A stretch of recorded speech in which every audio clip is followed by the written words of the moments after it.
I'm one of the colorectal surgeons in Cardiff, and I speak on behalf of our very big team who are part of this. And as you see the work that we've done, you'll realise why it is such a big team.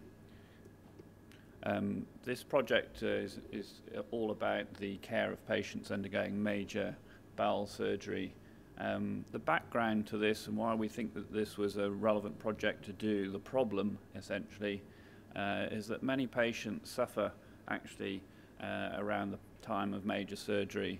In fact, a considerable number of patients actually die.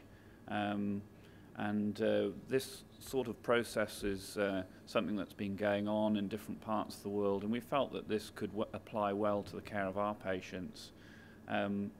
So we introduced a multidisciplinary approach to the care of our patients to try and improve and standardise the care, which would improve the quality of our care, hopefully, and have some other beneficial outcomes for our patients. Enhanced recovery basically is all about optimising patients before surgery, during surgery and after surgery. And there are various different aspects of this. The patients are seen before surgery, they're assessed. Some would say they're brainwashed, but I'm not sure that's entirely true. But their nutrition is optimised, they're given special carbohydrate drinks during the process of operation. The amount of fluid they're given is carefully monitored after surgery.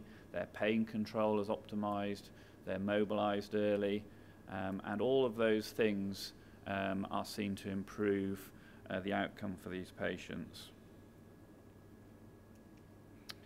So this is what we did basically. This slide summarises it. The key starting point for all of this work was this. It's more than a piece of paper, it's a multi-page document which is a pathway, a care pathway, and that was essentially the sort of skeleton on which all of it hangs basically. This was developed in our unit, and basically every day prior to the operation and every day during surgery, after surgery, there are aspects to this. There are patient care that are documented in this, and also there are data points which are collected as we go along so that we can study afterwards what we're doing. So we go from a point where the patients are seen by the pre-assessment nurse, they're assessed, talked through what's going to happen before and after surgery, no lying in bed wrapped in cotton wool for weeks as some patients think. They're going to be up and moving quickly. We assess them in terms of their fitness. They go on a bike and their fitness for major surgery is assessed. They then go on and take some carbohydrate drinks at an appropriate time. They're given optimised anaesthesia, and this is a patient receiving an epidural form of pain relief which is used after surgery. During the operation, their fluids are closely monitored, and we very quickly get them up and out of bed. This is a patient walking along the corridor around our ward, very, very key part of it, and the patients are encouraged to eat. This is one of our nurses giving the patient a snack and a cup of tea, probably the day after the operation, and the patient's up and out of bed and eating. And the result of all that is that we find that our length of stay comes down, but also we find that the patient care improves. So it's all about a whole series of different interventions and a whole series of different members of our multidisciplinary team all working together, all tightly around this care pathway. So with this process, which was introduced in November 2010, we've run 350 of our major colorectal patients through this process, and we've recognised as an outcome from that we have reduced our complication rates, and they stand equal or better to nationally accepted mortality and morbidity rates for patients undergoing this form of surgery. As a side effect from this, we've reduced the length of stay of our patients quite significantly. A very key point to all of this has been the data collection as part of the pathway, and we look at that.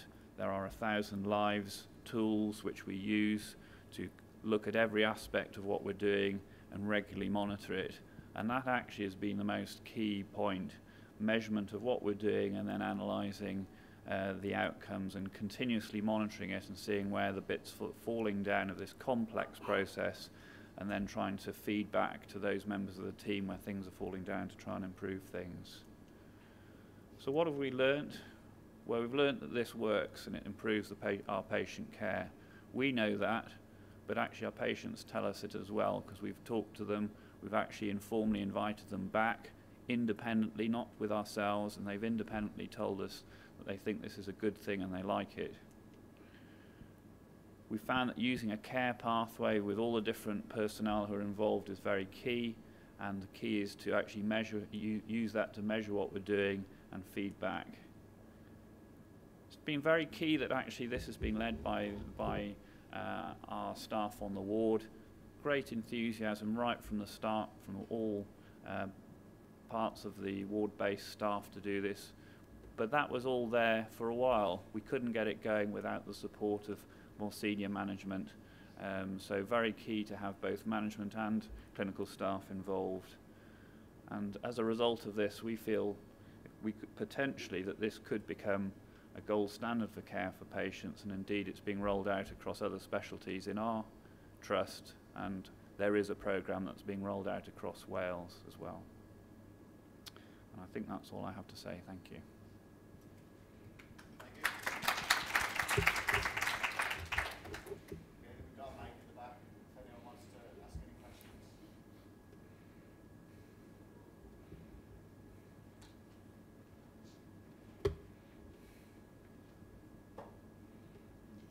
Hello, my name's my name's Liz Waters, and I'm a lead infection control nurse at Naira Bevan. Fantastic piece of work, and I was a patient in your organisation myself last year and had fantastic care. But you know, it's clearly going to have fantastic outcomes for the patients. I was wondering, have you thought about linking in with infection control in terms of another outcome, in as much that if you're feeding out your patients really well, if you're getting them out of hospital, then surely some other outcome data would be a reduction in surgical site infections. So it's yet another avenue you could look at to see how successful your project has been.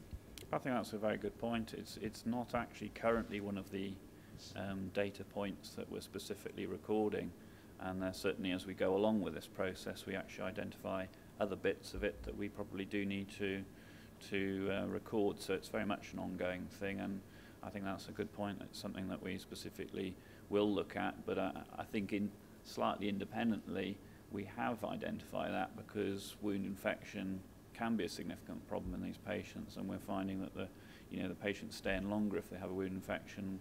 Clearly our length of stay is coming down, so it probably reflects the fact that our wound infection rate has come down. Yeah, sure, sure.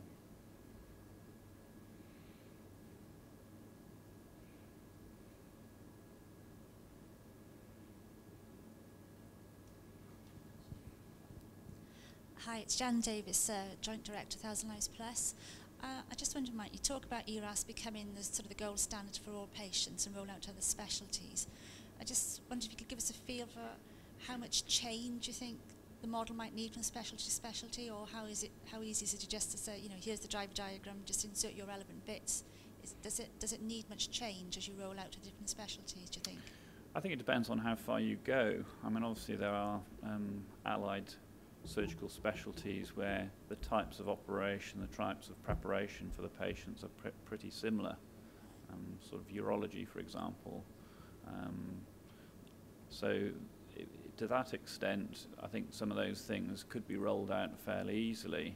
Certainly, you know, as we may all know, there's an orthopedic program that's rolling out where things are actually quite different in many respects. It's about, again, education for patients, which is very similar, and feedback, but it's very much about getting patients knowledgeable about what's going to happen after their surgery and getting them moving quicker. So it's different, but it seems to be rolling out quite easily. What I think actually will be the bigger challenge is actually to see whether this can roll out into very different areas, perhaps areas of medical practice and emergency practice, because I think there are potential areas where there could be huge benefits and huge gains for this, but where actually you'll have to create bigger change, and change is the thing that's more difficult to do. Okay, thanks very much.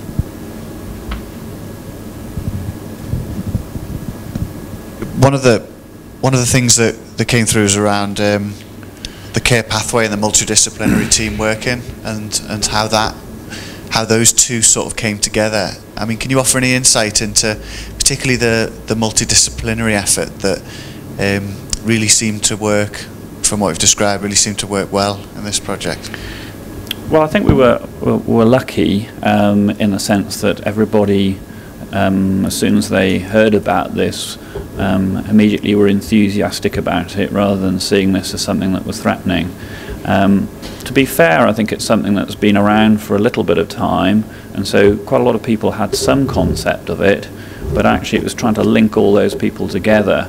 And so there was a lot of time and effort put into that, lots of frequent meetings to get people together and to find out what the solutions to various problems were. So it was a question of regularly getting the individuals together, but you know, the enthusiasm of people didn't make that difficult at all.